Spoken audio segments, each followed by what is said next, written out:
রাজ্য সরকার স্বীকৃত lottery ticket বিক্রি করে লাভ হচ্ছে না যথেষ্ট, আবার সেই অর্থে পুরস্কারও উঠছে না।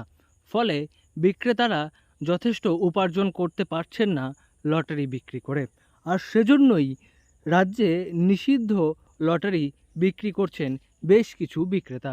প্রশাসন বারবার অভিযান চালায়, কিন্তু প্রশাসনের নজর এড়িয়ে কুলটির লচিপুর গেট এলাকায় ঝাড়খণ্ডী লটারি বিক্রি হচ্ছে রমরম করে প্রশাসনের নজর এড়িয়ে।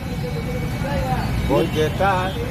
लेते किससे उसका खाली नाम बताइए। नाम नहीं जानता। कौन देता है? दिखाइए हमको जब 9 रुपया कीजिए इसको। आदमी को 2 रुपया दिन भर बैठ के 50 को 100 को रुपया नहीं होता। बोलने दीजिए। मजबूरी में आदमी कोई भी बेचता है।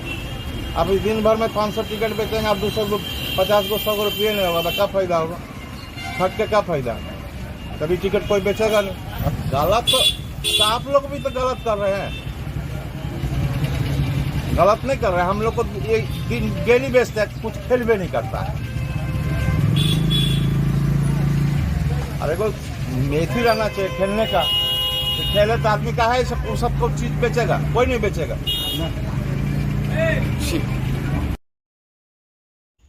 কিন্তু কেন রাজ্য সরকার স্বীকৃত লটারির বদলে এই অবৈধ লটারি বিক্রি করা হচ্ছে? নাম প্রকাশে অনিচ্ছুক লটারি বিক্রেতারা বলছেন যে সারাদিন বসে 500 লটারি টিকিট বিক্রি করেও যেখানে 200 টাকা রোজগার হচ্ছে না, সেখানে এই লটারি টিকিট বিক্রি করে তারা বেশি মুনাফা করতে পারছেন। এবং এই বেশি মুনাফার লোভেই সীমান্ত এলাকায় বেশ কিছু লটারি বিক্রেতা এই ধরনের নিষিদ্ধ লটারি বিক্রি করছেন, যা নিয়ে অভিযোগও উঠছে বারবার। সেরকম রোজগার না, 300 টাকা কামানো মুশকিল হচ্ছে। আর এখন একটা ফেলে কম করে 500-600 টাকা লটারি। কত বড় বড় ডিলারকে না ধরলে কি হয়? কত বড় বড় ডিলারকে ধরে একটা কয়লা খাদানে যারা কয়লা চলে তাকে ধরে, একটা খাদানকে বন্ধ করে না, কেন ওখান থেকে মোটা টাকা পায়। সেটা বুঝে দেবেন। চিনাপুর সেদিন কারা দিচ্ছে কেউ?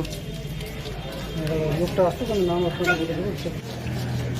প্রসঙ্গত বিগত 1 বছরে বারবার এই অবৈধ নিষিদ্ধ লটারি বিক্রির অভিযোগ উঠেছে আসানসোলের কুলটি লচিপুর সংলগ্ন এলাকা থেকে, এবং প্রশাসনের তরফ থেকে বারবার অভিযান চালানো হয়, বিক্রেতাদের সতর্কও করা হয়। কিন্তু রাজ্য সরকার স্বীকৃত লটারিতে বিশেষ লাভ হচ্ছে না এই অভিযোগ করছেন বিক্রেতারা, এবং সেজন্যই রাজ্যে নিষিদ্ধ লটারি বিক্রির পথ অবলম্বন করেছেন বেশ কিছু বিক্রেতা।